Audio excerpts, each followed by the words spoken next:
The sun did not rise in the Red Rock Canyon. It bled. It seeped over the jagged eastern cliffs first, a thin, raw line of crimson that slowly spilled down the stone faces, turning the ancient sandstone from deep purple to a fiery orange. The light brought no warmth, not yet. It only brought a stark, unforgiving clarity to the landscape, a world of rock and sand, of hardy juniper and the skeletal remains of cholla cactus. Deep within this brutal masterpiece of nature, nestled in a crease of the canyon wall where a trickle of a spring gave life to a handful of cottonwood trees, stood a log cabin. It was not a welcoming sight. It was a structure built of necessity, hewn from the land with an axe and stubbornness. The logs were thick, chinked with mud and rock, and the roof was a heavy thatch of sod and timber, designed to withstand the crushing weight of winter snow and the searing heat of summer. Smoke, pale and thin like a departing spirit, curled from a stone chimney, the only sign of life for miles in any direction. This was the domain of Takakoda. He sat on a simple three-legged stool just outside the cabin's single doorway, a steaming tin cup of bitter coffee held in his hands. He was a man carved from the same material as the canyon itself. His face was a roadmap of a hard life, the skin weathered to the texture of old leather, creased by the sun and etched with sorrows that ran deeper than the lines around his eyes. His hair, still thick and black as a raven's wing, was tied back with a simple leather thong. He was still, utterly still, with the kind of predatory patience that belonged to the mountain lion or the hawk. He was a part of this place, not just a resident in it. Time had once moved differently for him. It had been measured in seasons of joy, in the laughter of his wife, Nita, and the small, running feet of his son, Chaitan. It had been marked by the rhythm of the tribe, by dances and ceremonies, by the shared hunts and the collective strength of his people. That was a lifetime ago. That was before the world had been torn apart by fire and steel, before the coughing sickness had stolen what the fighting had not. Now, time was measured by the sun's slow crawl across the sky, by the ache in his bones that foretold a change in weather, by the gnawing emptiness in his gut that no amount of food could ever fill. He had come here, to this isolated canyon, not to live, but to stop dying. He had learned the cruelest lesson the world could teach, that to love was to open the door to loss. And the pain of that loss was a fire that burned everything to ash, leaving only the hollowed-out shell of a man behind. He had built this cabin with his own 2 hands, each log a testament to his will to be alone. The walls were thick enough to keep out the winter winds, and he had hoped, thick enough to keep out the ghosts. But ghosts were not hindered by wood and mud. They were in the whisper of the wind through the pinyon pines, in the flicker of the firelight against the wall, in the empty space on the sleeping pallet beside his own. Nita's ghost was the scent of wild sage that sometimes drifted on the breeze for no reason. Chaitan's was the echo of a child's shout he sometimes thought he heard in the cry of a circling hawk. So he had hardened himself. He had walled off his heart as surely as he had walled his cabin. He did not trust the world of men with its greedy towns and its broken treaties. And he especially did not trust women. He had seen their softness as a source of unimaginable strength when he was with Nita. But now he saw it only as a vulnerability, a gateway to the kind of pain he would rather die than feel again. A woman brought light and warmth. Yes, but when that light was extinguished, the darkness that followed was absolute. He would live in the twilight. Thank you very much. It was safer there. A sharp, piercing cry from above drew his gaze upward. A red-tailed hawk soared on an updraft, a dark silhouette against the brilliant blue of the morning sky. It circled once, twice, then folded its wings and plunged into the brush on the far side of the creek. A moment later, it rose again, a small snake dangling from its talons, life and death, swift and without sentiment. That was the law of the canyon. It was a law Takakoda understood. He had lived by it as a warrior, and he lived by it now as a hermit. He finished his coffee, the grounds gritty at the bottom of the cup, and rose. His movements were fluid, economical, betraying the warrior he had once been. The day's chores awaited. There was wood to split, snares to check, the small patch of corn and squash to tend. His life was a litany of simple, repetitive tasks that kept his body occupied and his mind from wandering too far down the dark paths of memory.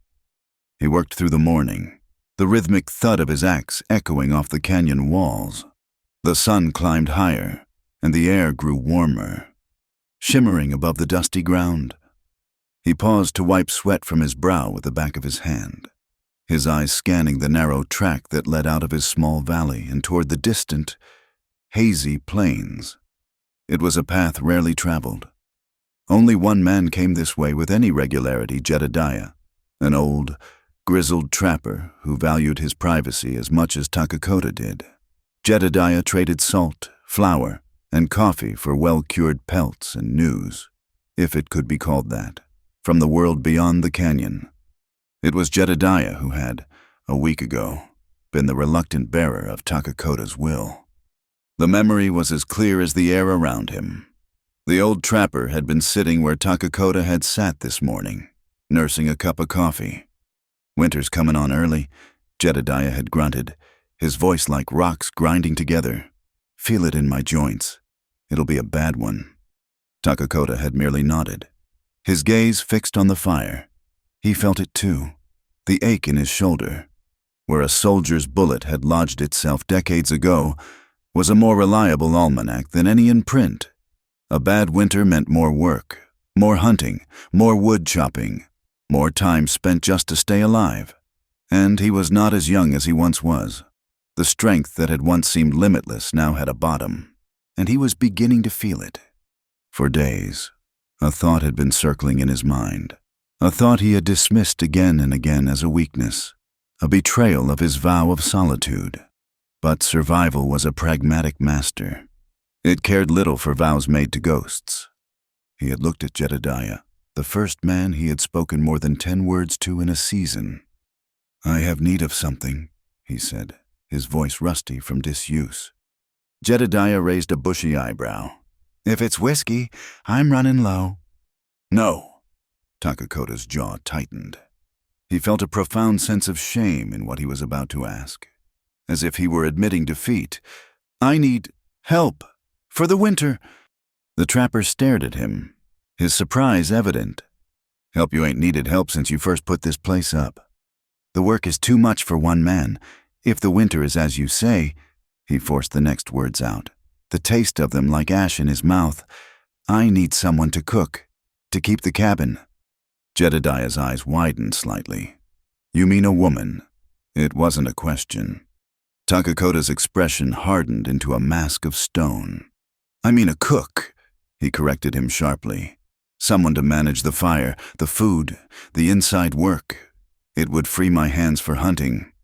The old trapper stroked his beard, a shrewd look in his pale eyes. He understood the unspoken.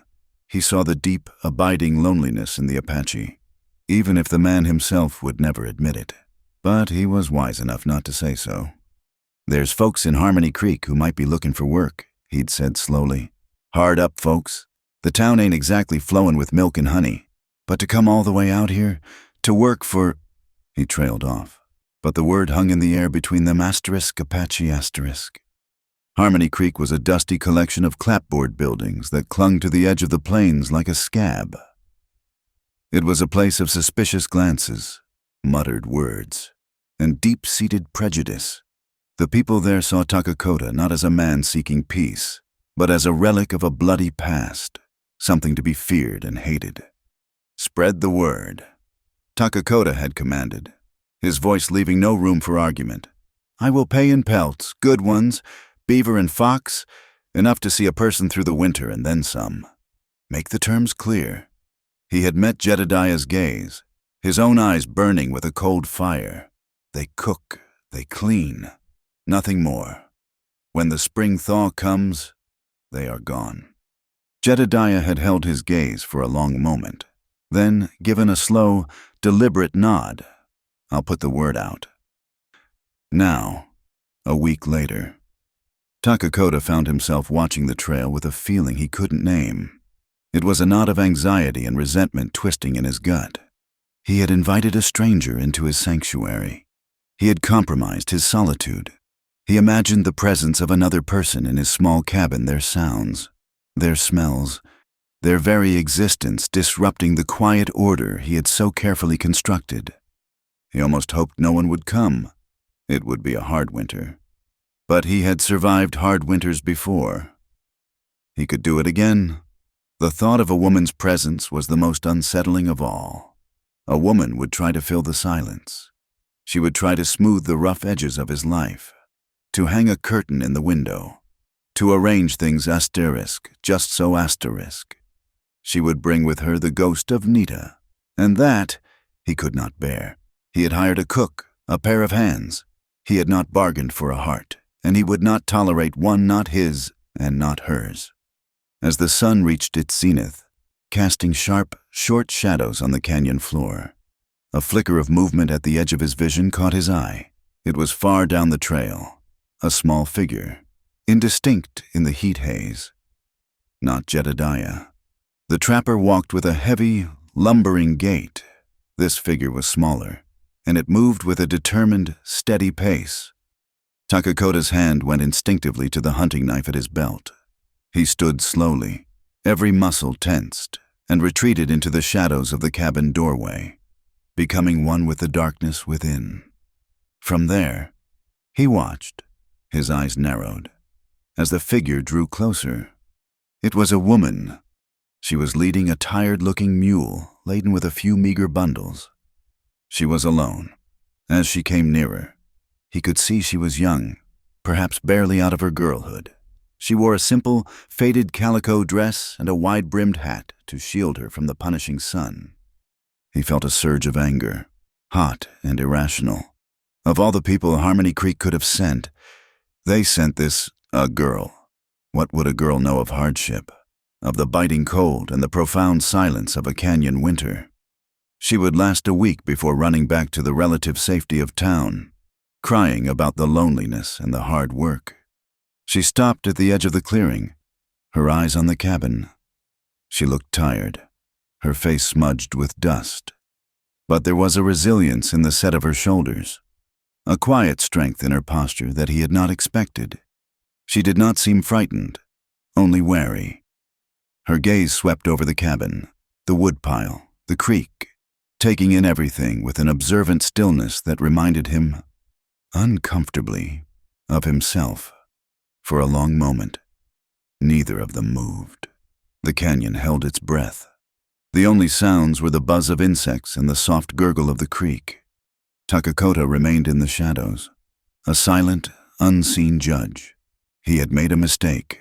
He would send her away. He would tell her the position was filled, that he had changed his mind. He would face the winter alone, as he was meant to. But then the wind shifted, carrying a scent to him. It wasn't the cloying perfume of the women in town. It was the simple, clean scent of soap, dust, and determination.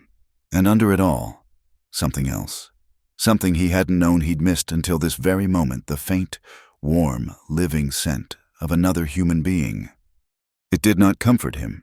It terrified him, because it was the first crack in the wall he had built around his heart. A very small crack, almost invisible, but a crack nonetheless. And he knew, with a certainty that chilled him to the bone, that this was how the pain always began, not with a cannon blast, but with a whisper. For a long moment, the world consisted only of the space between them. The sun beat down on the woman in the clearing, while the man remained a figure of shadow and menace in the doorway. She did not call out.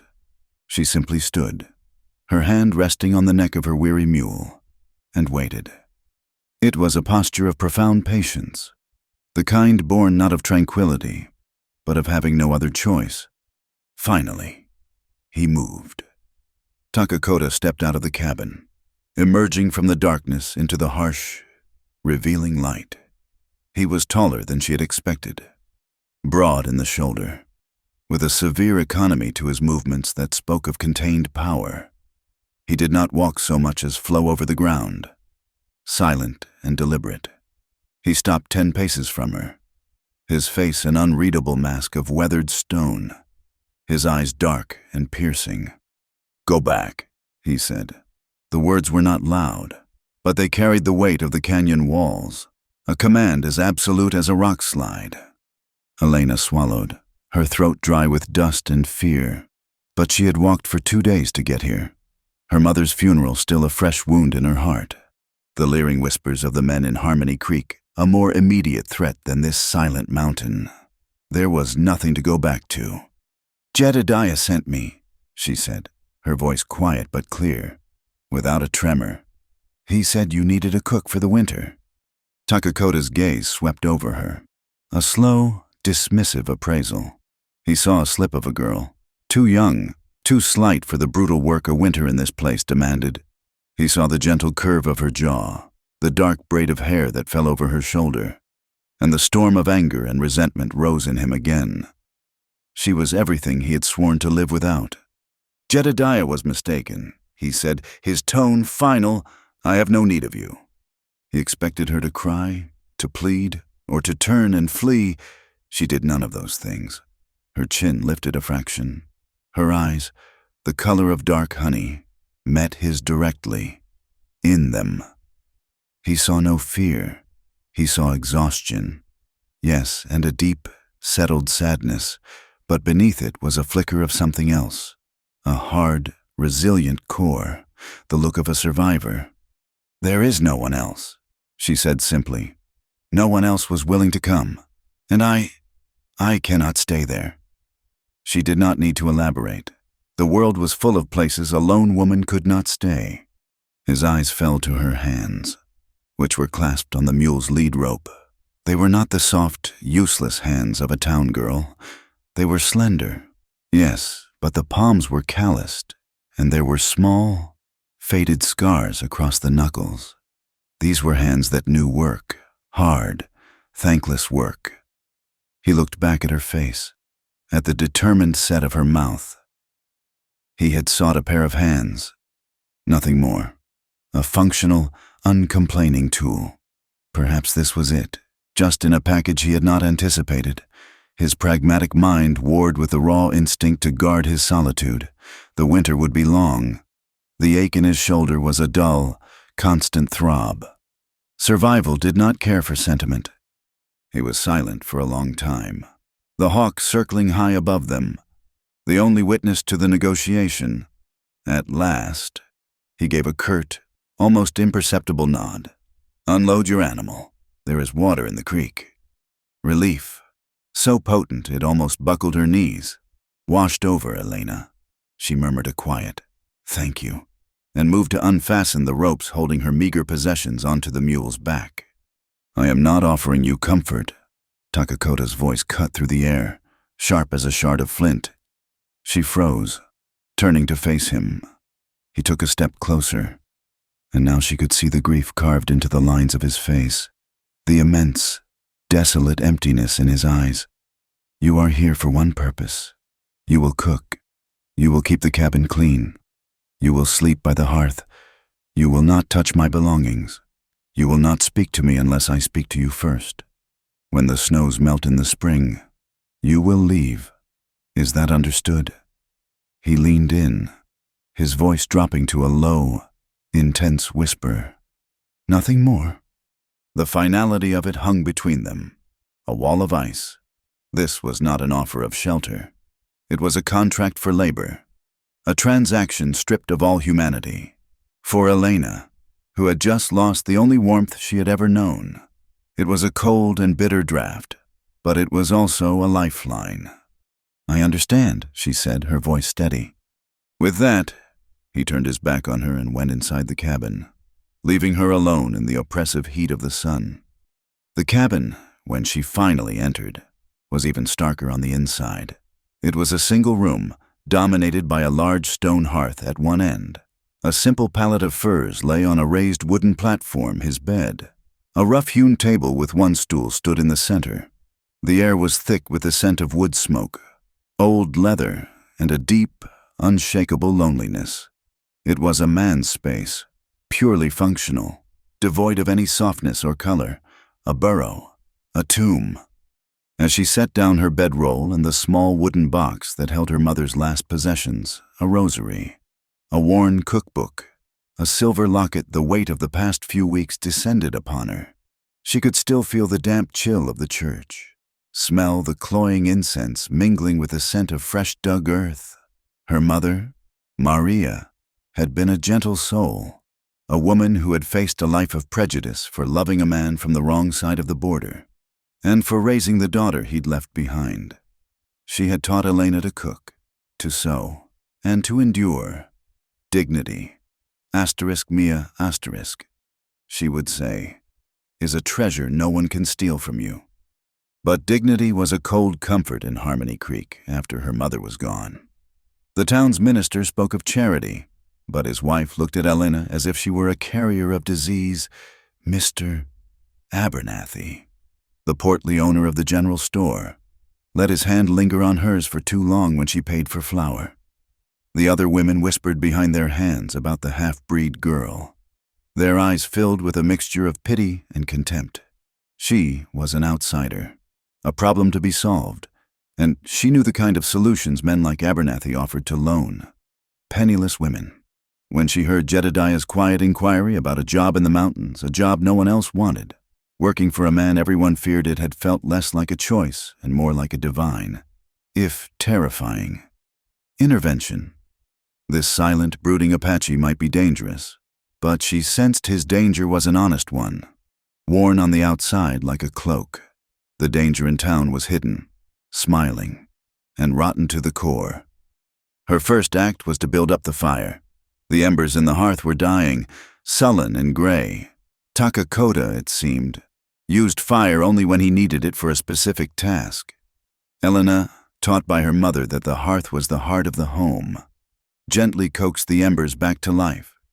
She added small, dry pieces of kindling, then larger logs, until a steady, cheerful blaze crackled in the fireplace, pushing back the shadows and lending a warm, flickering light to the grim interior. The room was still a cage, but now it was a warmer one. Takakota watched her from his stool in the corner, his face impassive, but his eyes missing nothing. He watched as she took a side of rabbit he had hanging from the rafters and, with a practiced efficiency, began to prepare it. He was used to roasting his meat directly over the fire, tearing it from the bone, a crude and solitary act. Elena, however, found his one dented pot, scrubbed it clean in the creek with sand until it shone, and began to make a stew. She added wild onions and some tough, edible roots she had gathered on her walk up the canyon. Soon, an aroma began to fill the cabin that was entirely alien to it. It was rich and savory, a smell of nourishment, of care. It was the smell of a home. The scent disturbed him more than her presence. It was an unwelcome ghost, stirring memories of Nita humming by the fire, of Chayton begging for a taste from the pot. He felt a muscle in his jaw clench. He had survived on dried meat and coffee for years. He did not need this. He did not want it. When the stew was ready, Elena ladled a portion into a wooden bowl for him and one for herself. She placed his on the table and retreated with hers to the far side of the hearth, sitting on her bedroll, making herself as small as possible. The silence as they ate was thick and heavy. Takakota took a reluctant spoonful. The flavor was astounding. It was hot, rich, and deeply satisfying. The meat was tender, the broth savory. It warmed him from the inside out, a sensation so long forgotten it felt like a betrayal. He ate every last drop, his movements stiff and angry, as if the food itself were an enemy. He set the bowl down with a loud click, but said nothing. His clean bowl was the only thanks she would get, and she seemed to expect no more. Over the next few days, a quiet, unspoken rhythm established itself.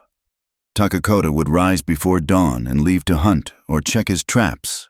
Elena would wake, tend the fire, fetch water, and prepare food. She was a silent, efficient presence. She cleaned the cabin with a fierce, quiet energy, sweeping the packed earth floor, wiping down the single table.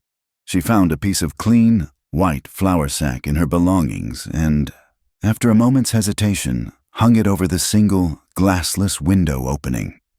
The effect was immediate. The harsh, direct sunlight was transformed into a soft, diffused glow, making the small space feel less like a cave. Takakota noticed it the moment he returned that afternoon. He stopped in the doorway, his eyes fixed on the simple piece of cloth. It was such a small thing, yet it changed everything. It was a woman's touch, a domestic act, an attempt to create not just a shelter, but a home. He felt a flare of pure, unadulterated fury. He strode over to the window, his hand outstretched to rip the offending cloth down. His fingers brushed against the fabric. It was soft. He froze. A memory, sharp and vivid as a lightning strike, pierced the fog of his grief. Nita, laughing, hanging a brightly painted deer hide over the entrance to their lodge. Asterisk, to keep the dust out. My love. Asterisk, she had said, her eyes dancing. Asterisk, and to keep the happiness in. Asterisk. The pain of the memory was so intense it stole his breath. He snatched his hand back as if burned. He turned and glared at Elena, who was watching him from the hearth, her expression calm, her hands still. He wanted to yell at her, to tell her to take it down, to remind her of their agreement. Nothing more. No curtains, no softness, no memories. But the words died in his throat. What could he say that a piece of cloth had undone him, that the soft light reminded him of everything he had lost? It would be an admission of a weakness so profound he could not even give it voice. He was Takakota, the warrior, the survivor. He was not a man to be defeated by a flour sack. Without a word, he turned, grabbed his axe, and went back outside, where he began to split firewood with a savage, desperate force. Each blow of the axe an attempt to shatter the feelings that were rising up within him. He was annoyed. He was furious. But as he worked, the scent of a fresh pot of coffee drifted from the cabin, and despite himself, he could not deny the truth. The cabin was warmer. The food was better. The light was softer. The crushing weight of his solitary existence had been eased, just slightly. This woman, Elena, had followed his rules to the letter. She did not speak. She did not touch his things. She kept to herself. But her very presence was a rebellion. She was changing his world not through words or actions, but simply by existing within it. She was waking the sleeping parts of his soul, and he did not know if he was strong enough to kill them a second time. The days that followed fell into a pattern of profound and deliberate silence. It was a silence as vast and overwhelming as the canyon itself. A third presence in the small cabin. Weeks bled into one another, marked only by the shortening of the days and the deepening chill in the wind that keened through the pines. Autumn painted the leaves of the few cottonwood trees by the creek in strokes of brilliant, dying gold, a final flare of life before the long white sleep of winter. Takakota remained a creature of distance and shadow. He would spend his days away from the cabin, hunting with a renewed, almost feverish intensity, as if his sheer physical exertion could ward off the unsettling comfort that had taken root in his home. When he was there, he was a thundercloud contained within the four walls, his presence heavy, his silence a palpable force. He watched Elena constantly. He watched the deft, efficient way her hands kneaded dough for flatbread. He watched the steady line of her back as she bent over the hearth. He watched how she never wasted a single scrap of food, how she mended the small tears in her dress with tiny, neat stitches. He told himself he was watching for weakness, for a sign that she would break under the strain of the isolation and the hard work, but he found none. She was as quiet and resilient as the juniper trees that clung to the rocky cliffs. She did not complain. She did not pry. She did not fill the silence with the meaningless chatter he had expected. She simply existed, a steady, quiet flame in the cold emptiness of his life. This frustrated him more than any defiance could have. He had built his world on the principle of harsh, Spartan survival.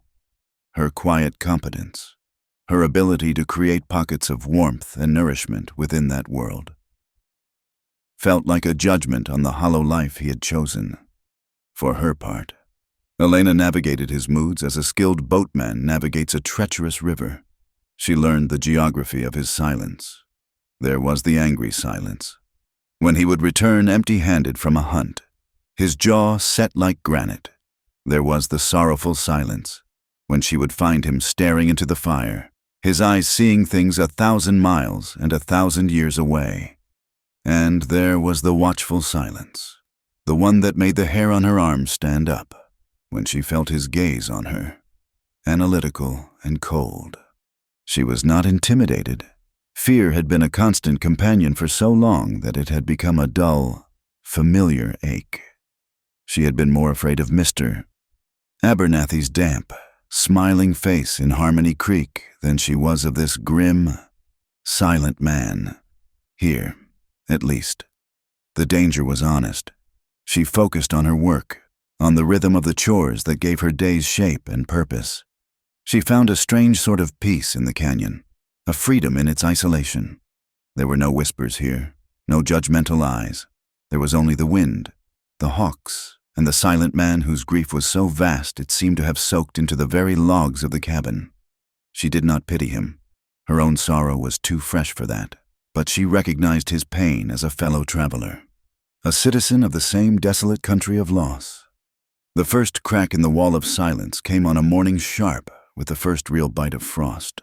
The rocks along the creek bed were slick with a thin, treacherous veneer of ice. Elena, her shawl pulled tight around her shoulders, had gone to fetch the morning's water. She was careful, her steps measured. But as she leaned down to dip the first wooden bucket into the frigidly clear water, her worn leather sole slipped on a moss-covered stone. Her world tilted. There was a sickening lurch in her stomach, a gasp of air, and the cold, dark water rushing up to meet her. But before she could fall, an iron-hard presence was there. Takakota had been returning from checking his snares, moving with his usual spectral silence. He saw her lose her footing and covered the distance in 2 powerful strides. His hand shot out and clamped around her upper arm, his grip strong and sure, arresting her fall instantly. The shock of the contact was a physical jolt, more startling than the near fall itself. Through the thin wool of her dress, the heat of his hand was a brand. She could feel the power in his grip, the raw strength that could snap a branch or a bone with ease. Yet the pressure was not painful. It was absolute, a human anchor in a world that had just given way. For a heartbeat, they were frozen like that. Elena, off balance, suspended between the rock and the water. Takakota, his body a rigid bulwark against her fall. He looked down at his hand on her arm, a flicker of something unreadable surprised confusion in his dark eyes. He could feel the delicate bones beneath the fabric, the trembling that ran through her. She was not a bundle of chores or an inconvenient presence. She was a living, breathing woman, fragile and warm. The realization was a trespass. He released her as if his hand had caught fire. He took a step back, putting space between them, his face once more an impassive mask. Elena had righted herself, her heart hammering against her ribs. One of the buckets had fallen and was now bobbing away downstream. "Be more careful," he grunted, the first unsolicited words he had spoken to her in a month. Without another glance, he turned and strode back toward the cabin, leaving her staring after him. She stood trembling by the creek, her arm tingling where he had touched her. It was not the cold that made her shiver. The silence that had defined their lives had been broken, not by conversation, but by a single, reflexive act of protection, a silent acknowledgement that her well-being had, on some level, mattered to him. The second crack was deeper, a fissure that split the rock to its core. It happened a week later. Takakota had been tracking a large buck for 2 days, following it high into the treacherous upper reaches of the canyon. The animal was old, wily, and desperate. He finally cornered it on a narrow ledge of crumbling shale. As he drew his bow, the buck charged. He dodged, but his foot slipped on the loose rock. He managed to kill the animal, but not before one of its antlers caught him, ripping a deep, ragged gash in his lower leg, from shin to ankle. The journey back to the cabin was an agony of stubborn pride. Pain was an old acquaintance, and he refused to surrender to it. He dressed the deer where it fell, taking only what he could carry, and began the slow, torturous limp home. Every step sent a bolt of fire up his leg. He felt a dizzying wave of fury at his own weakness, at the betrayal of his own body. He stumbled into the clearing as dusk was settling, the light fading to a soft, bruised purple. He was pale beneath his weathered skin, and a dark, ugly stain was spreading down his buckskin leggings. Elena was outside, securing a loose piece of chinking on the cabin wall. She turned at the sound of his uneven footsteps and saw him. Her eyes widened, taking in his pallor, the grim set of his jaw, the blood. For a moment, she was frozen. He was the strong one, the unassailable mountain. To see him like this, wounded, vulnerable, was to see the world shift on its axis. Then, her training, her deeply ingrained instinct to nurture and to heal, took over. She dropped her tools and rushed to his side. "You're hurt," she stated, her voice calm and steady, betraying none of the alarm she felt. "It is nothing," he growled, trying to shove past her toward the cabin door. Pride was the last fortress of a man who had lost everything else. But she stood her ground. She put a firm hand on his chest, stopping him. "It is not nothing. You will bleed out or the wound will fester. Sit." He was about to throw her aside, to rage at her for daring to order him, but a wave of dizziness washed over him, and the world swam before his eyes. He swayed, and in that moment of weakness, he had no choice but to lean on her. He was shocked at the strength in her small frame as she guided him to the stool by the fire, easing him down. "Leave it," he commanded, his voice weak. "No," she replied, her tone leaving no room for argument. She was no longer the timid employee. She was a caregiver, and her patient was in need. She moved with a quiet, focused urgency. She stoked the fire until it blazed, providing light and heat. She brought a basin of hot water from the pot that always simmered by the hearth, from her personal box. She took clean strips of linen torn from one of her own few petticoats, and a small pouch of dried herbs her mother had taught her to use. With a small, sharp knife, she slit his legging from ankle to knee, exposing the wound. It was worse than she'd thought, a deep, ugly tear in the flesh, filled with dirt and pine needles, still oozing dark blood. Takakota hissed in a sharp breath as the cold air hit it, his hands clenching into fists on his knees. He watched her through a haze of pain as she knelt before him. She worked with a gentle but unwavering confidence. Her touch was light as she began to clean the wound, her fingers probing gently for debris, her expression a mask of concentration. He had prepared himself for the searing pain of the water, but not for the startling intimacy of the act. To be tended to be cared for, it was a language he had long forgotten. He had not allowed another human being to touch him with such gentleness since Nita's hands had been stilled by fever.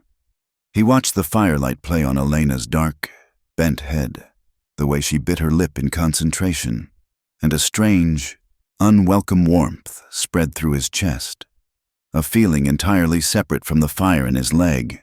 He was being healed, and he hated it, and yet he could not bring himself to pull away. When the wound was clean, she crushed the herbs in her palm, mixing them with a little water to make a paste, and applied it carefully. The poultice stung, but it was a clean, medicinal sting. Then she bound the leg tightly, her movements practiced and sure. She worked in silence, and when she was finished, she stood back, her face smudged, her hands stained with his blood. The air in the cabin was thick with the scent of herbs and the unspoken reality of what had just passed between them. He was in her debt. His survival, for this moment, had depended on her. The carefully constructed dynamic of master and servant had been shattered. He stared at the tightly bound wound, then at her face. He expected to see triumph in her eyes, or perhaps pity. He saw neither. He saw only a deep, somber compassion. He finally looked away, his gaze falling to the dancing flames in the hearth. He felt stripped bare, his defenses breached, his solitude violated in the most profound way. He had chosen this life to avoid connection, to avoid owing anyone anything, to avoid feeling anything. And in one evening, this quiet, stubborn woman had forced all three upon him. The silence stretched, long and taut. He thought she would leave him to his thoughts, retreat back to her own side of the cabin. But she remained standing there, looking at him, at the whole of him, not just the wound. When she finally spoke, her voice was barely a whisper, a sound that was nearly lost in the crackle of the fire. "You live alone," she said, her words a soft, sad melody, "but you do not have to die alone." The simple sentence landed with the force of a physical blow. It was not an accusation. It was not an offer. It was a statement of a possibility he had never allowed himself to consider. He had equated living alone with dying alone. They were two sides of the same coin of self-preservation. Her words suggested they were separate things, that one did not have to lead to the other, that there was a choice. He did not answer. He couldn't. He simply stared into the fire, his leg throbbing in time with the frantic, terrified beating of his own heart. The lonely Apache had been touched, he had been tended to, and he had been seen. And in the oppressive silence of the canyon, a fragile, terrifying seed of hope had been planted in the barren soil of his soul. Takakota's injury became a chain, binding him to the cabin and to her. For the first week, he could do little more than move from his sleeping pallet to the stool by the fire. The forced inactivity was a torment, a cage for a man who had only ever known the freedom of the mountains. He was a hawk with a broken wing, grounded and restless, forced to watch the world from a single vantage point, and from that vantage point, he watched Elena. Her quiet words, "You do not have to die alone," had echoed in the hollow spaces of his heart, refusing to fade. They had unsettled him more than the injury itself. The pain in his leg was a familiar, physical thing. He could understand it, endure it. This new feeling, this crack in the ice of his soul, was terrifying. The rigid silence that had once governed their lives began to thaw. It was not replaced by conversation. Not at first, but by sound. As Elena worked, she began to hum. It was a low, tuneless sound, a simple melody from a half-forgotten childhood lullaby. The first time he heard it, Takakota's entire body tensed. Sound was an intrusion, a violation of the quiet he had cultivated, but she seemed unaware of his reaction, lost in the rhythm of her work as she ground corn into meal. The humming continued, day after day, becoming as much a part of the cabin's atmosphere as the scent of wood smoke and sage. He found himself listening for it, his anger slowly giving way to a grudging acceptance, and then to something else. The soft, gentle sound was a thread of life stitching the quiet hours together, making the cabin feel less like a tomb. One afternoon, as she was stirring a pot of stew, she laughed. It was not a loud laugh, but a soft, bubbling sound of pure amusement.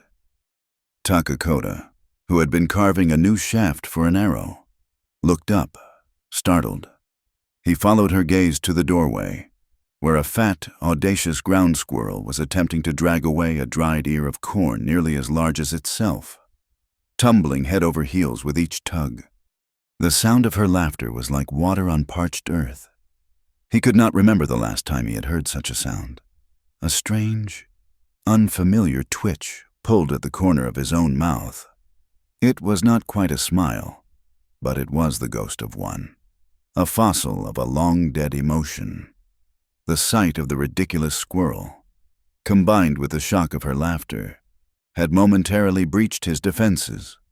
When she caught him looking, her laughter died in her throat, a flush rising to her cheeks as she remembered the rules. But he did not scold her.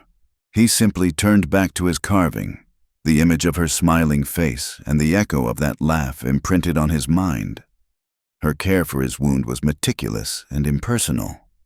Yet it was the most intimate contact he'd had in a decade. Every morning and every evening, she would change the dressing. He grew accustomed to the light, sure touch of her fingers against his skin, the clean, herbal scent of her poultice. He told himself it was a necessary chore, nothing more. But he could not deny the flicker of warmth that her proximity ignited. As his leg began to heal, he remained inside, taking on the small tasks he could do while seated. He repaired his traps, sharpened his knives, and mended his leather gear. One evening, as Elena was darning one of his worn buckskin shirts, her fingers stilled. "This is a woman's stitch," she said, her voice quiet.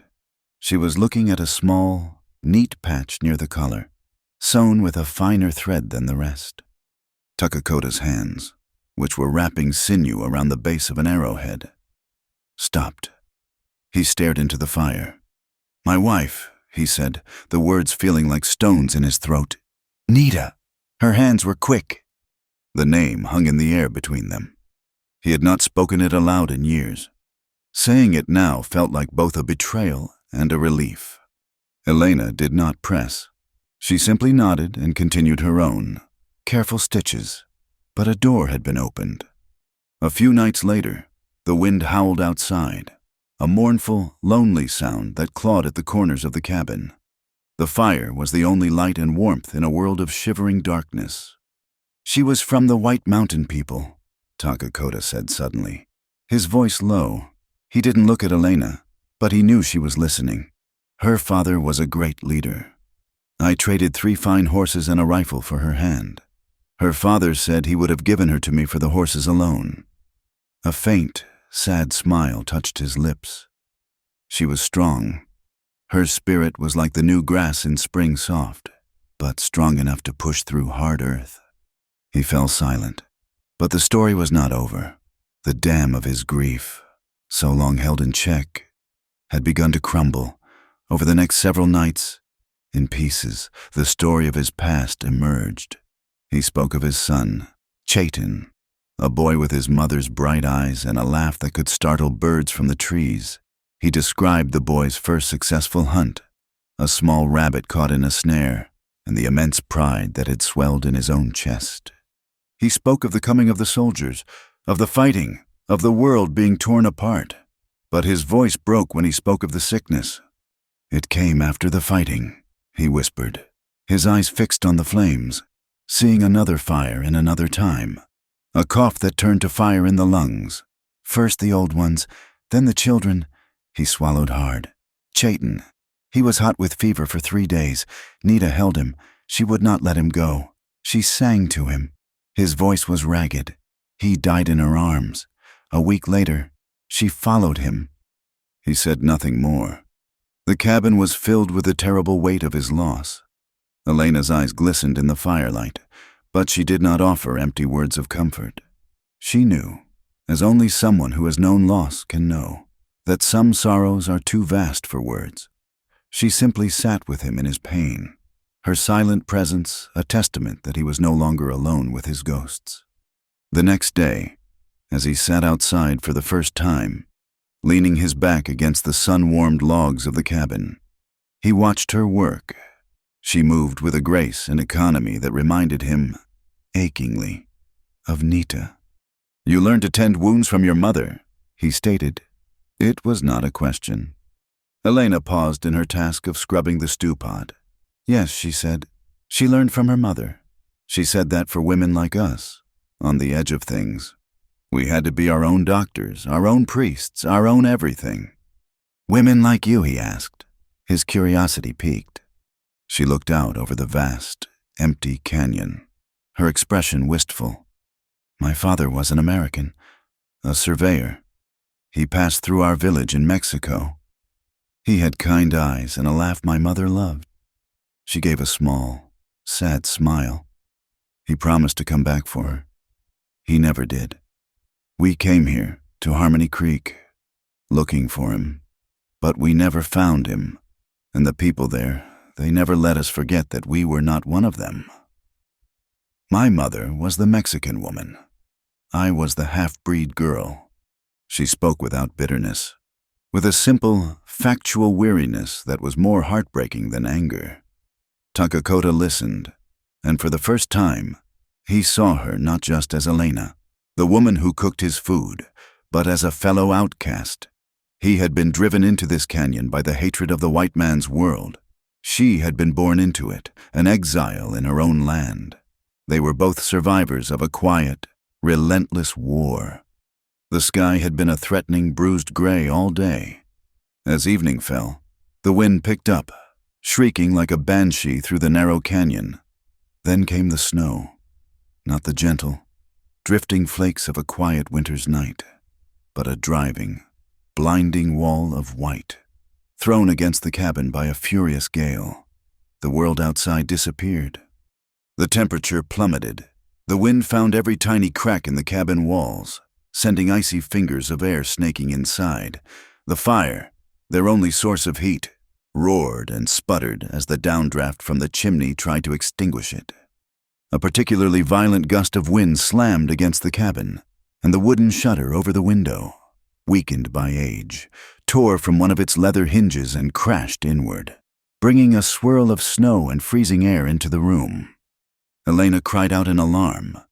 Takakota was on his feet in an instant, his healing leg protesting but holding his weight.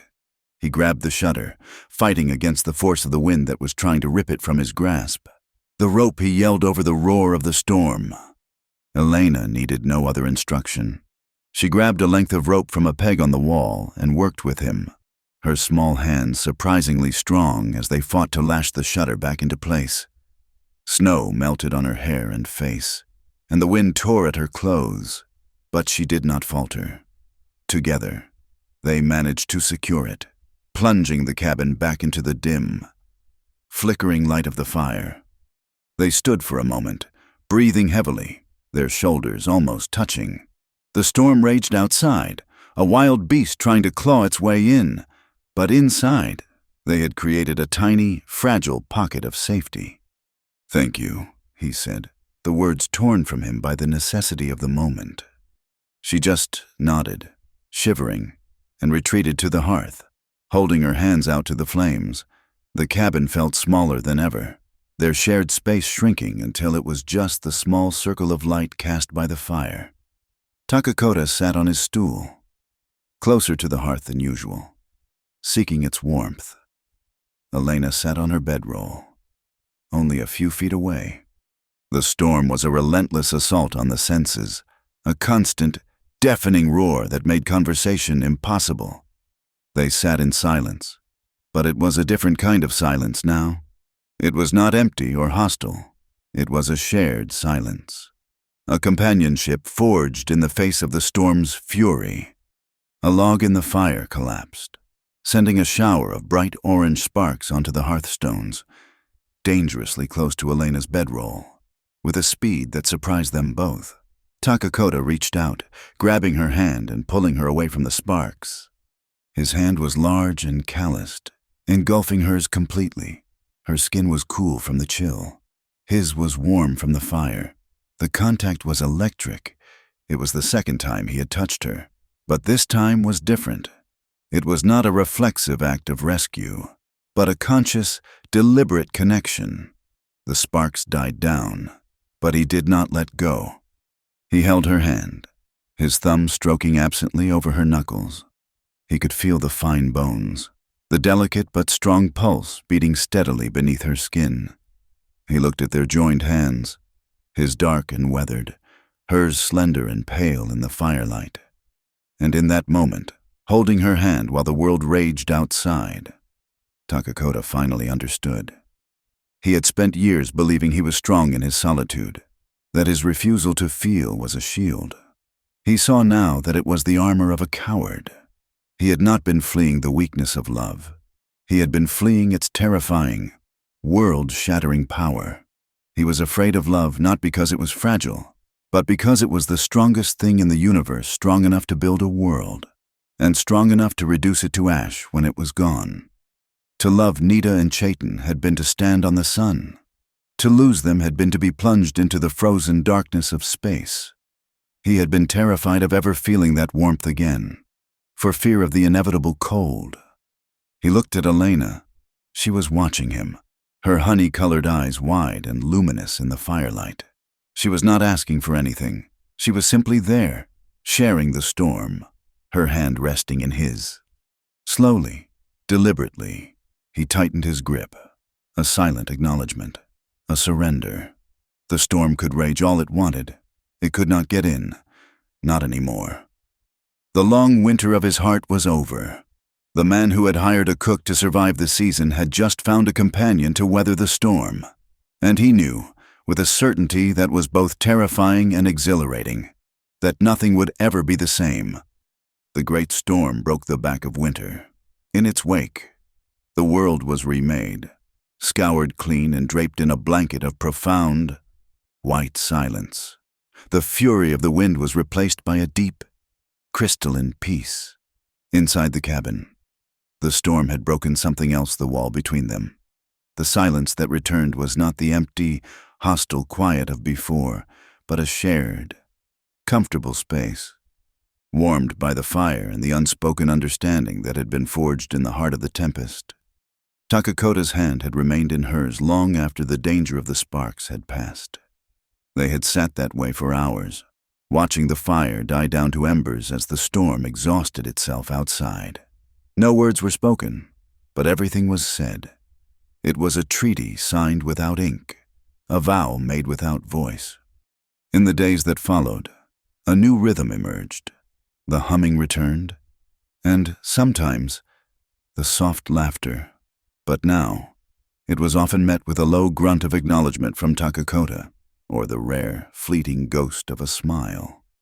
He began to speak more, not in long narratives, but in brief observations about the world outside.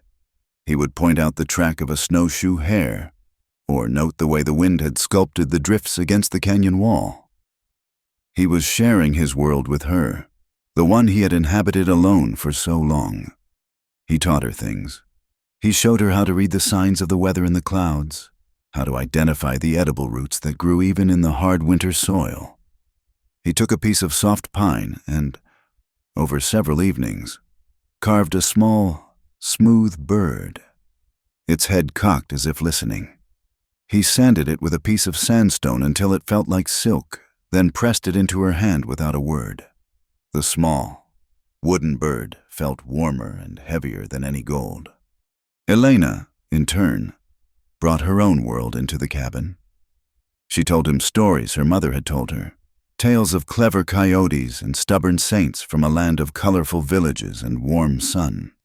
She described the taste of mangoes, the scent of night-blooming jasmine, the sound of guitars playing in a plaza on a summer evening.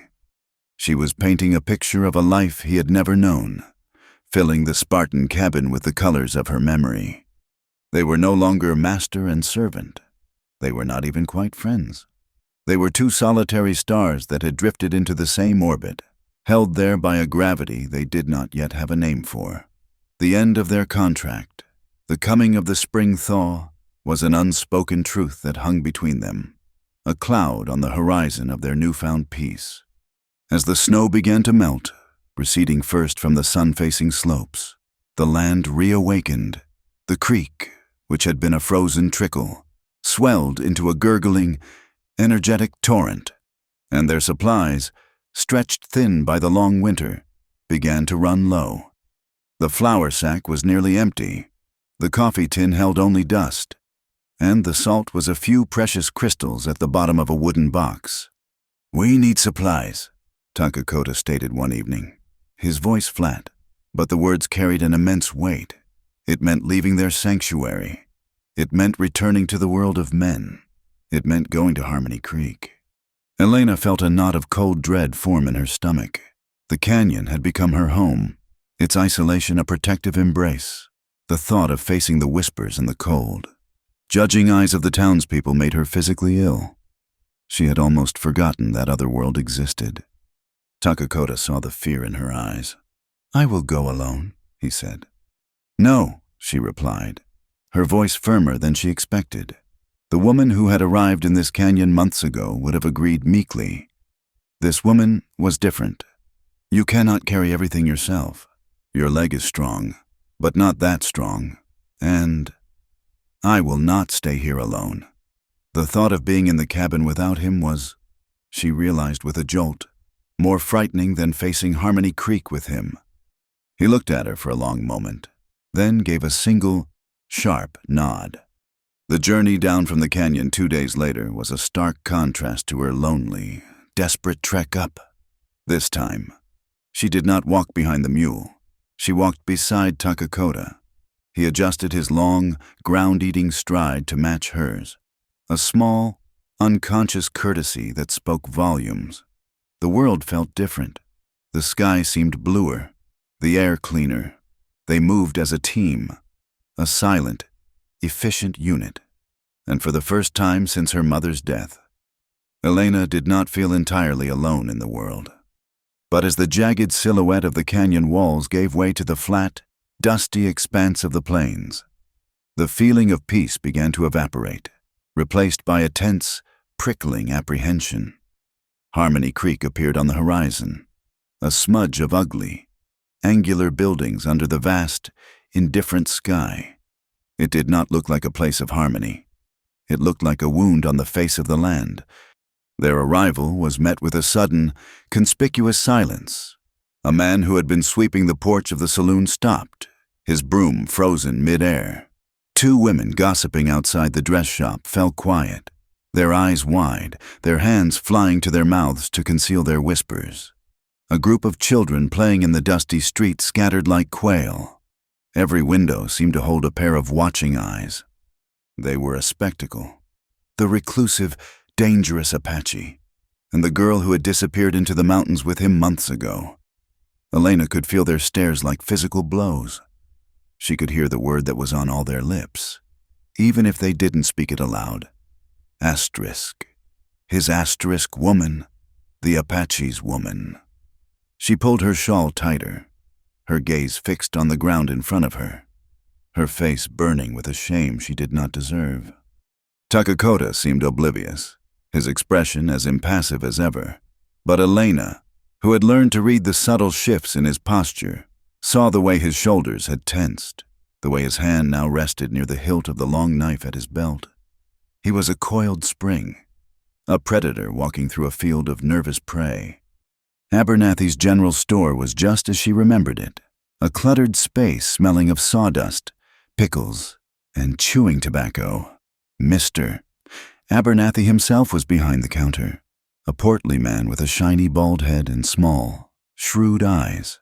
When he saw them enter, his face went through a rapid series of expressions: surprise, then a flicker of possessive anger as he looked at Elena, and finally, a mask of greasy, professional courtesy as his eyes landed on the thick stack of prime winter pelts Takakota carried. "Well, well," Abernathy said, his voice unctuous. "Look what the spring thaw washed down. Come to trade. Have you—" "Flour, salt, coffee, ammunition," Takakota said, his voice a low rumble. He dropped the pelts on the counter. The heavy thud seemed to make the whole store tremble. While the 2 men began the silent, tense ritual of haggling, Abernathy inspecting each pelt, Takakota watching his every move with narrowed eyes. Elena moved through the store, gathering the items they needed. She tried to make herself invisible, to ignore the presence of the 2 other men in the store, a pair of grimy ranch hands who were loafing by the Cracker Barrel. She recognized them from before Cletus and Boone. They were watching her, their eyes undressing her, their mouths twisted into ugly, suggestive smirks. "Looky there, Boone," Cletus said, his voice a loud, carrying drawl meant for everyone to hear. She's looking a mite healthier than when she left. Mountain air must agree with her. Or maybe it's the company she's keeping, Boone snickered, spitting a stream of tobacco juice that landed dangerously close to her skirt. Elena's blood ran cold. She kept her back to them, her hands trembling slightly as she lifted a sack of flour. Takakota and Abernathy continued their trade, either not hearing or choosing to ignore the comments. She moved to the far side of the store, pretending to inspect a bolt of cloth. She just needed to get their things and leave. But they followed her. She could smell the sour scent of whiskey and unwashed bodies as they closed in, cutting off her retreat. "So, tell us, little lady," Cletus said, his voice dropping to a conspiratorial leer. "What's it like, playing house with a redskin? He treat you right?" Before she could answer, before she could even breathe, his hand shot out and grabbed her arm. His grip was rough and tight, his fingers digging into her flesh. "You ain't too good to talk to your own kind, are you?" The store went silent. The soft sound of a dust mote dancing in a sunbeam would have been deafening. Takakota had been facing the counter, his back to the room. He did not turn around, not at first. He simply went still. The air around him seemed to drop 20 degrees. Abernathy, who had been holding up a fox pelt, slowly lowered it, his face pale. Then Takakota turned. He moved with a terrifying, liquid grace, not the jerky movements of an angry man, but the deliberate, fluid motion of a striking snake. His face was devoid of all expression, which was far more frightening than any rage. His eyes, however, were not empty. They burned with a black, bottomless fire, a promise of swift and terrible annihilation. He did not raise his voice. He did not need to. The sound that emerged from his throat was low, guttural, a sound from the dawn of time, the sound of a predator claiming its territory. "Touch her," he said, the words perfectly clear, perfectly calm, and utterly lethal, "and you will not leave this place." It was not a threat. It was a statement of fact, as undeniable as the rising of the sun. Cletus's smirk vanished, replaced by a slack-jawed look of pure, animal terror. He was looking into the eyes of a man who had seen death, who had dealt death, and who would not hesitate to do so again. Slowly, as if his hand were made of glass, he released Elena's arm. Takakota took one step forward. Cletus and Boone stumbled backward, tripping over each other in their haste to get away. They scrambled out the door of the store and disappeared. Takakota's gaze then fell on Abernathy, who looked as if he might faint, without another word. Takakota gestured to the pile of supplies Elena had gathered. Abernathy, his hands shaking, quickly finished the transaction, giving Takakota a far more generous trade than he had intended. The journey back to the canyon was made in a new kind of silence. Elena walked beside him, her mind a whirlwind. She could still feel the phantom grip of Cletus's fingers on her arm, the remembered shame of his words. The fear was a cold, hard stone in her stomach. But as they walked, another feeling began to rise, a great, swelling tide of understanding that was so powerful it threatened to overwhelm her. She looked at Takakota's profile as he walked, his face set like the mountains around them. He had done more than just protect her. In that store, in front of the whole town, he had drawn a line in the sand. On one side was the hostile, hating world. On the other side was her, and he had chosen to stand with her. He had not done it because he had hired her. He had not done it out of a sense of obligation. He had done it because the thought of another man laying a hand on her was something he could not, would not, tolerate. He had risked everything: a fight, jail, a hanging for her. The rumors and the hatred of the town suddenly seemed small and insignificant. Let them whisper. Let them hate. Their judgment meant nothing. What mattered was the truth she now saw with blinding clarity. His actions in the store were a louder declaration than any pretty words could ever be.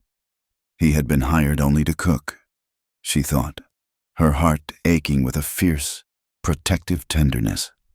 She had come to his cabin seeking only shelter, but in that cold, lonely place.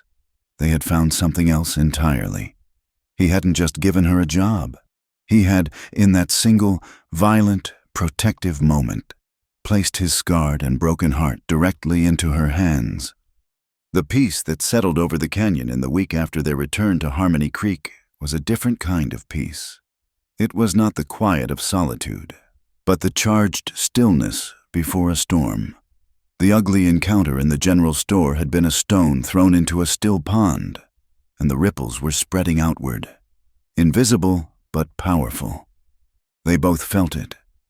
Takakota became even more watchful, his eyes constantly scanning the ridgeline, his senses tuned to the slightest unnatural sound. Elena found herself starting at the snap of a twig or the cry of a distant coyote. The canyon was no longer just a sanctuary. It was a fortress, and they were its sole defenders. Inside the cabin, the atmosphere had changed as well. The space between them, once a chasm of silence and then a bridge of tentative understanding, had now become a circle of mutual protection. When he cleaned his rifle by the firelight, his movements precise and deadly, she understood he was not just tending to a tool.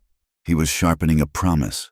When she stitched a tear in his sleeve, her motions calm and steady, it was an act of faith, a quiet declaration that they would face whatever was coming, together. The world outside the cabin was no longer an abstract threat. It had names: Cletus, Boone, Abernathy. It had a face contorted by hate and ignorance. They had looked into its eyes and it had looked back, and neither had flinched. But they knew it was not over. Hatred, like a cornered animal, is most dangerous when its pride has been wounded. The attack came on a moonless night. The stars were a cold, indifferent glitter in a black velvet sky. A low mist clung to the creek bed, muffling the familiar night sounds and creating a world of shifting, ghostly shapes. Inside the cabin, a single candle and the low embers of the fire cast long, dancing shadows on the walls. Elena was mending a flour sack, her head bent over her work. Takakota sat on his stool, polishing the blade of his hunting knife with a piece of oiled leather. The only sounds were the soft whisper of leather on steel and the gentle crackle of the dying fire. It was Takakota who heard it first. His hands stilled, his head lifted, his body going rigid, his focus directed not at the door, but at the very air itself. He was listening to something beyond the range of normal hearing a vibration, a disturbance in the deep rhythm of the canyon night. "What is it?" Elena whispered, her own heart beginning to beat faster at the sudden tension in him. He put a finger to his lips, his eyes narrowed. He rose, silent as smoke, and moved to the heavy wooden bar that secured the door, lifting it into its brackets with a soft, solid thud. He then went to the small, shuttered window and opened it just a crack, peering out into the darkness. Elena held her breath. She could hear nothing but the wind and the faint gurgle of the creek. Then she saw it, a flicker of orange light, gone as soon as it appeared, reflected for a bare second in Takakota's dark eye. "Get the rifle," he said, his voice a low, calm whisper that was more terrifying than any shout. "And stay away from the door." Her hands trembled as she took the heavy rifle down from its pegs over the hearth. The cold weight of the steel was a terrible reality. This was not a story. This was not a bad dream. The hatred of Harmony Creek had followed them home. Now she could hear them, the crunch of boots on the gravel of the creek bed, the low, guttural sound of men trying and failing to be quiet. Then, the light again, brighter this time. A torch, then another, and another. A cluster of angry firefly lights emerged from the mist, bobbing and weaving as they approached the clearing. They were a pack of wolves, their courage bolstered by whiskey and numbers. Elena could make out 6, maybe 7 figures. They carried rifles, shotguns, and the burning torches that painted their faces in demonic shades of orange and black. She recognized the swaggering gait of Cletus and the hulking shape of Boone. The others were faces she'd seen lounging in the saloon, men with dead eyes and mean, thin mouths.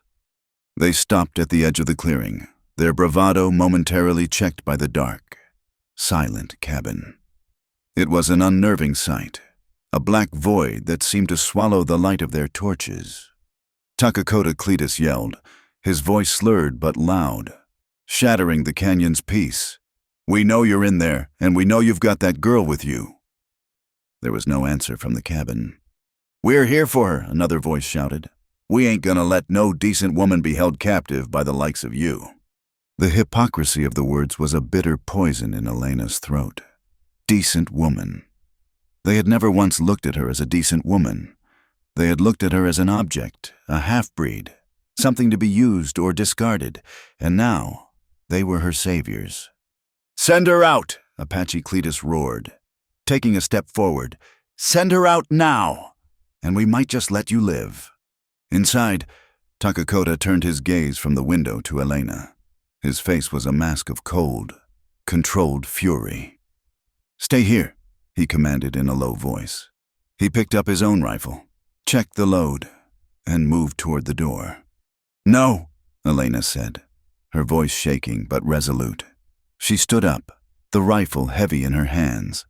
"They are here because of me. I will not hide behind you." A flicker of surprise, of fierce pride, lit his eyes. He looked at her, truly looked at her at the determined set of her jaw, the fear in her eyes warring with a strength she had not known she possessed. He gave a single, sharp nod. He lifted the bar from the door and pulled it open. He did not step out immediately, but stood in the doorway, a tall, dark silhouette framed by the faint firelight from within. The effect was immediate. The mob fell silent, their drunken jeers dying in their throats. Takakota stepped out into the clearing, his rifle held loosely in one hand, pointed at the ground.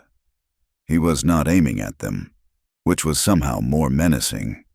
It suggested a confidence, a deep-seated certainty that he did not yet need to.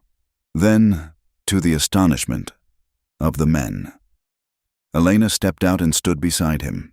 She held her own rifle, its barrel likewise pointed down, but her grip was firm. Cletus stared, his whiskey-addled brain struggling to process the scene. This was not how it was supposed to happen. The girl was supposed to be a cowering victim, waiting for rescue. She was not supposed to be standing beside the beast, armed, her expression one of defiant solidarity. "Elena, honey," Cletus said, trying for a wheedling, concerned tone. "You can come on out now. You're safe. We've come to take you home." "I am home," Elena said, her voice ringing out in the cold night air, clear and strong as a bell. The sound of her own courage surprised her. "Now, honey, you don't mean that," Boone grunted, shifting his shotgun nervously. "He's got you spooked is all. He's filled your head with lies." "The only lies I have heard have been in the town you came from," she replied, her gaze sweeping over their faces, seeing not saviors, but the same ignorant malice she had seen in the general store. "The only danger I have known is from men like you." This was too much for them. Their thin veneer of chivalry evaporated, revealing the raw prejudice beneath.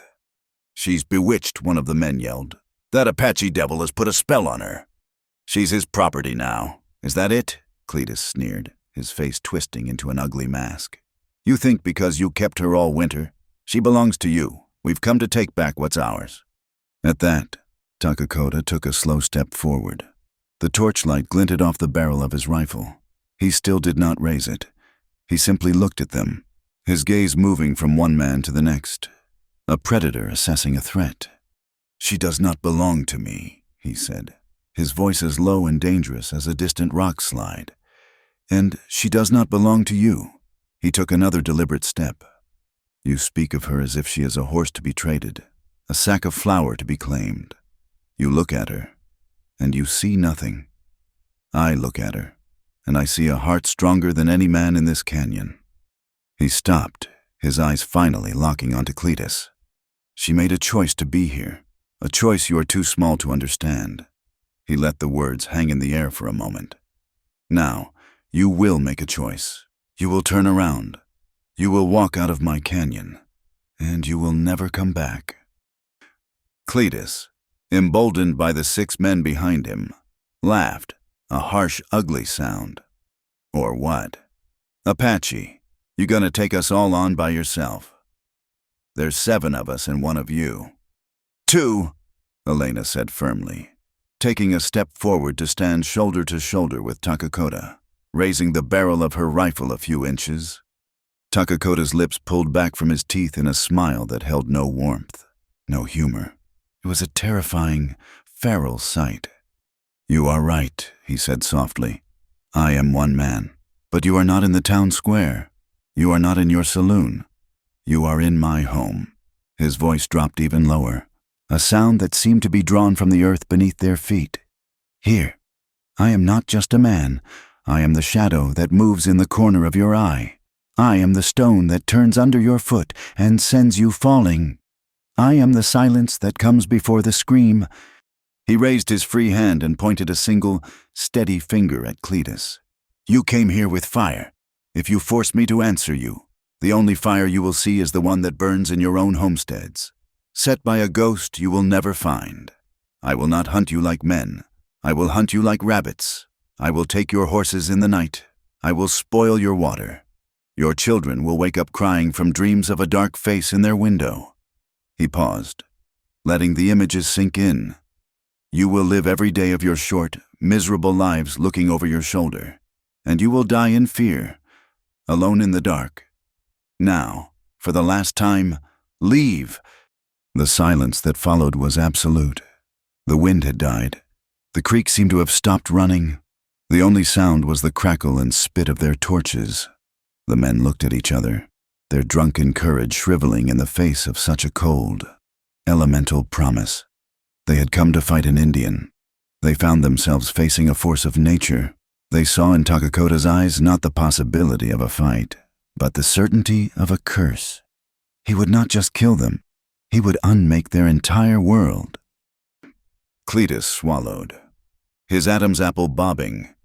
He looked from Takakota's burning eyes to Elena's unwavering stance. Their narrative was shattered. Their enemy was united. Their courage was gone. Let's go, he muttered, not looking at anyone. Slowly, hesitantly. The mob began to disintegrate.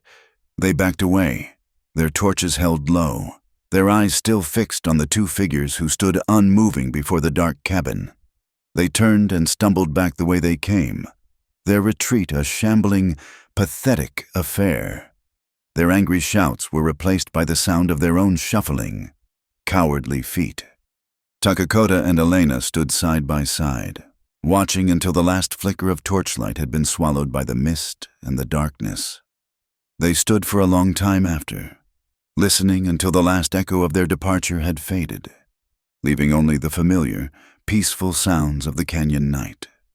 The danger had passed. The greatest test of their lives was over. They had faced down their pasts. They had faced down society, and they were still standing.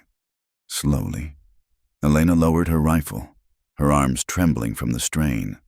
The adrenaline began to recede, leaving a profound, bone-deep exhaustion in its place. She looked at Takakota. He was looking at her, his expression one of awe, of wonder, of a love so fierce and powerful it needed no words. This was their truth. It wasn't just about survival anymore. It was not about a contract or a bargain. Their love had been forged in silence and solitude, tested by prejudice. And tonight, it had been sanctified by fire, in the heart of the dark and unforgiving West, in a small cabin nestled in a lonely canyon. They had built a kingdom for 2, and they had just proven they would defend it to the death. They did not go back inside immediately. They stood in the cold, clean air of the clearing, the twin pillars of a world they had just defended. The silence that rushed back in to fill the void left by the mob was a living thing, a balm on their raw nerves. It was the ancient, sacred silence of the canyon, and it was theirs once more, slowly, as if moving in a dream. Takakota reached out and took the heavy rifle from Elena's hands. His fingers brushed against hers, and the brief contact was a spark of life in the cold aftermath.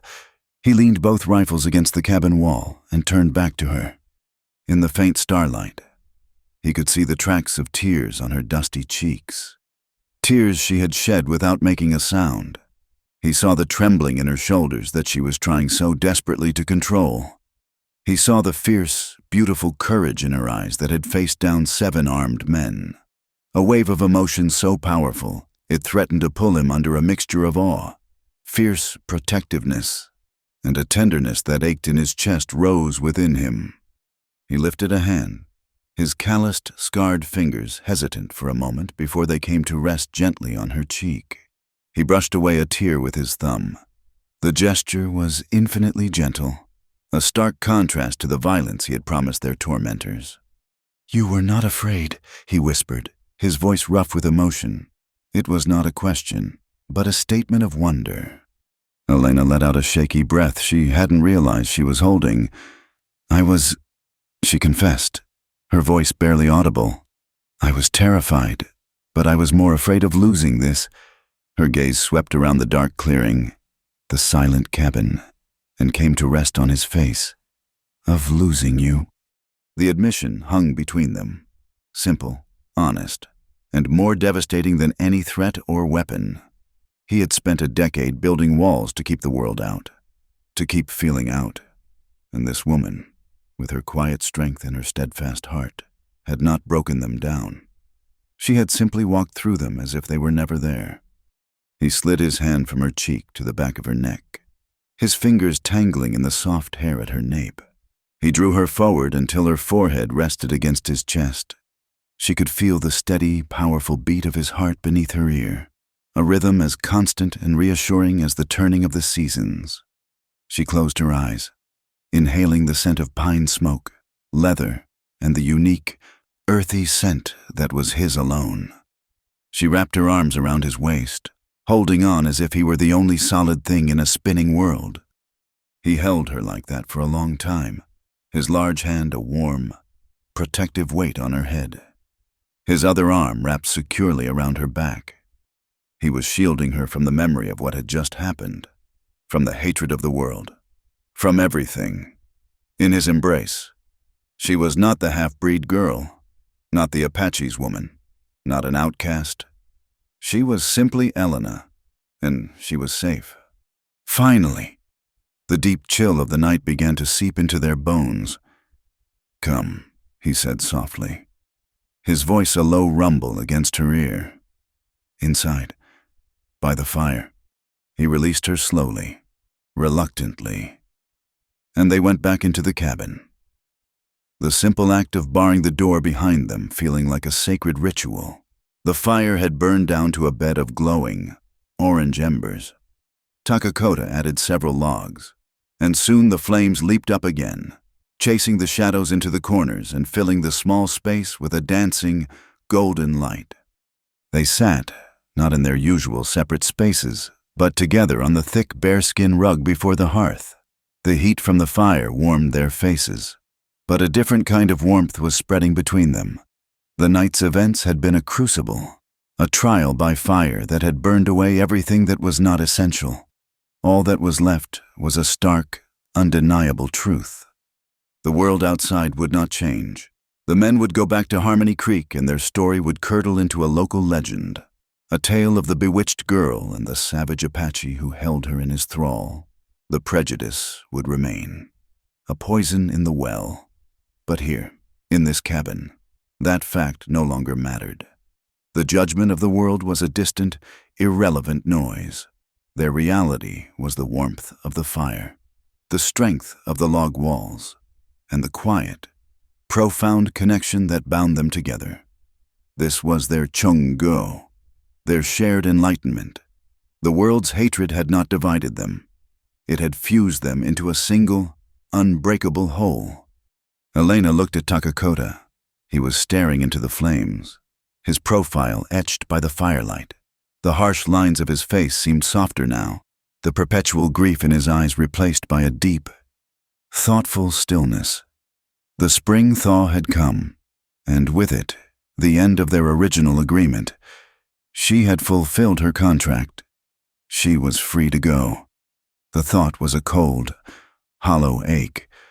Leaving this place, leaving him, was no longer a possibility. It was an amputation. She had to speak the truth aloud, to give it voice and make it real, to ensure there were no more shadows of misunderstanding between them. "The snows have melted," she said, her voice quiet but steady. "Our arrangement is over. I have enough from the trade to find a place in another town, somewhere far from here." Takakota turned his head to look at her. The stillness in his eyes was gone, replaced by a storm of emotions he could no longer hide. Fear, hope, a desperate, unspoken plea. He thought she was telling him she was leaving. The warrior who had faced down 7 men without a tremor looked, in that moment, utterly terrified. Seeing the raw vulnerability in his face gave her the last ounce of courage she needed. She reached out and placed her hand on his arm, her touch gentle but firm. "I will not be going," she said. She took a deep breath, gathering all the truth in her heart. "I want you to understand. I do not stay because I'm afraid of the world outside. I do not stay because I have nowhere else to go." She looked directly into his eyes, her own shining with a clear, unwavering light. "I do not stay because I must. I stay because I love you." The words, spoken so simply, so directly, landed in the quiet room with the force of a thunderclap. It was a truth so pure and powerful it seemed to shimmer in the air between them. Takakota stared at her, his lips parted slightly, his breath caught in his throat. He had been so certain that love was a thing of the past, a ghost that belonged to a younger, more foolish man. He had believed his heart was a dead thing, a barren field of ash and memory. But this woman, with her quiet resilience and her immense courage, had planted a seed in that barren field, and now, against all odds, it had bloomed. He felt the sting of tears behind his eyes, an unfamiliar, burning sensation. His throat felt thick, choked with a decade of unspoken grief and a lifetime of unspent love. He reached up and touched her face, his fingers tracing the curve of her jaw as if she were a miraculous vision he feared might disappear. His voice, when he finally found it, was a raw, strangled whisper, thick with an emotion so profound it was painful. "She was hired only to cook," he murmured, his gaze holding hers, his words a confession, a prayer, a revelation spoken to the universe. But the lonely Apache found something he never expected. He swallowed, the words catching in his throat. Love. The last word was a sigh, a surrender, the final lowering of a shield he had carried for a lifetime. He leaned in, his eyes never leaving hers, giving her every chance to turn away. She did not. She leaned toward him, meeting him halfway. He closed the distance between them, and his lips met hers. It was not a kiss of frantic passion or desperate need. It was a kiss of homecoming. It was slow, deep, and profoundly gentle. It was a kiss of reverence, of gratitude, of 2 solitudes finally, blessedly, coming to an end. His lips were firm but soft, tasting of wood smoke and the cold night air. Her lips were a warm, yielding promise. He slid his hand from her face to the back of her head, his fingers tangling in her braid, holding her as if she were the most precious, fragile thing in creation. Her own hands came up to frame his face, her thumbs stroking the weathered skin of his cheeks. They stayed like that for a long, timeless moment, the world reduced to the circle of firelight and the tender, miraculous geography of their kiss. It was a silent vow, a treaty signed in the heart of the wilderness. It was the healing of 2 broken souls, the joining of 2 disparate worlds. It was the first kiss of the rest of their lives. When they finally drew apart, they rested their foreheads together, their breath mingling in the cool air. The stars had wheeled across the sky, a silent, glittering audience to their pledge. Takakota was no longer the lonely Apache. Elena was no longer the outcast girl. They were the beginning of a new story, a new people, a new world, born not in a church or a courthouse, but under a canopy of desert stars, sanctified by the fire in their own hearts. The kiss under the stars was not an ending, but a beginning. It was the first sentence of a new chapter, written in a language that had no need for words. When they woke the next morning, the world was the same, yet entirely different.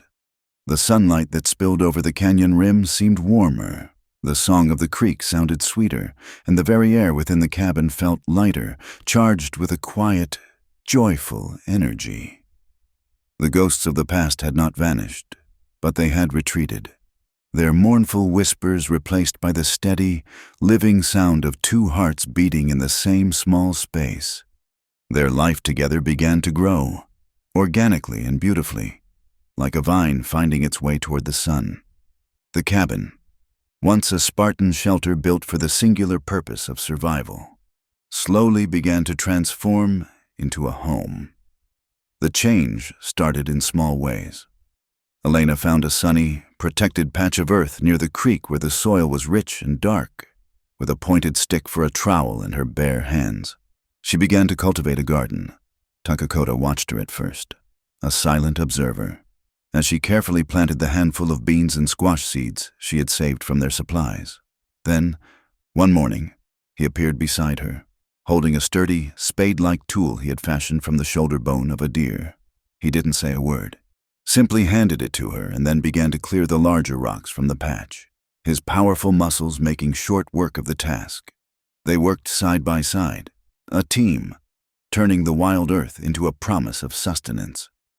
Elena began to bring the life of the canyon inside. She would return from her walks with her apron full of wild herbs and flowers. Bundles of sage, chamomile, and mint soon hung from the rafters, drying in the warm air, and filling the cabin with a complex, fragrant perfume that mingled with the familiar scent of wood smoke. She found a patch of brightly colored clay by the creek and, remembering a skill her mother had taught her, she fashioned two simple, beautiful cups, which she hardened by the fire, drinking coffee from them. A warmth spread through Takakota that had nothing to do with the heat of the drink. It was the warmth of a life being built, not just endured. In turn, Takakota began to share the soul of his world. The warrior who had walled himself off from all softness and beauty rediscovered the artist within. His knife, once only a tool for hunting and defense, became a tool of creation.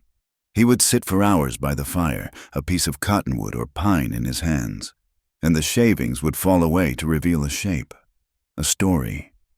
He carved her a smooth, elegant comb for her long dark hair, its handle shaped like a hawk in flight.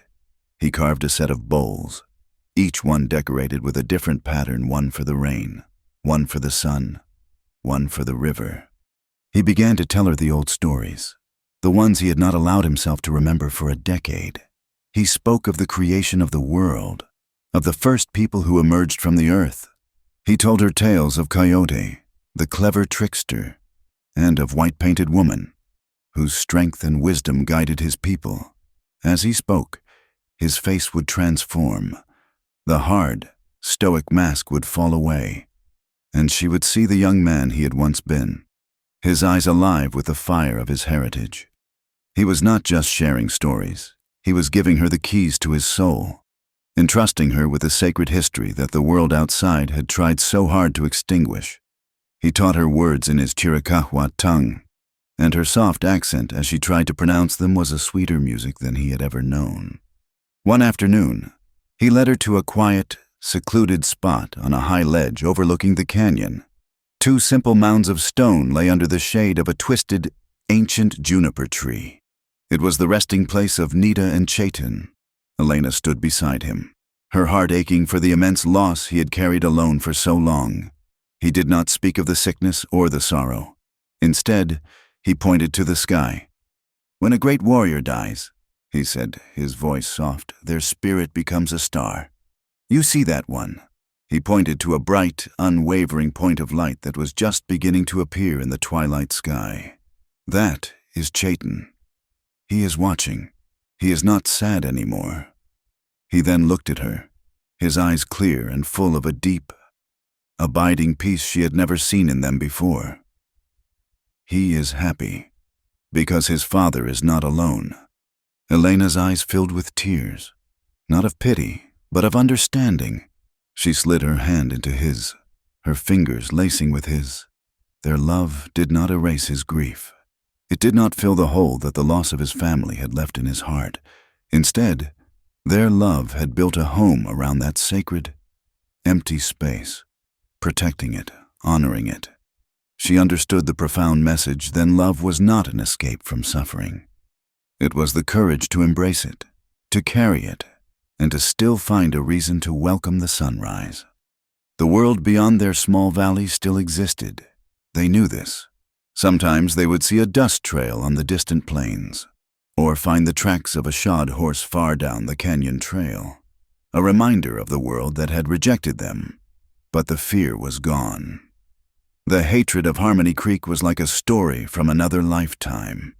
It could not touch them here. They had faced it, and in doing so, had robbed it of its power. Their bond, forged in defiance of a world that said they could not, should not, be together, was their shield.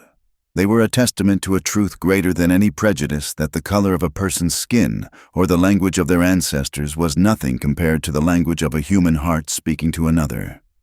Their life was hard. It was a constant negotiation with the unforgiving land. But it was a life of profound richness and meaning. It was in the shared meal at the end of a long day, in the comfortable silence as they sat before the fire, in the touch of a hand in the middle of the night. It was a life built not on possessions, but on presence. The sun was setting, bleeding crimson and gold over the red rock walls, painting the canyon in the same fiery colors as it had on the day she first arrived. But the scene was no longer one of lonely desolation. Takakota sat on the stool outside the cabin door, the familiar place where he had once nursed his solitary grief. But now, he was not alone.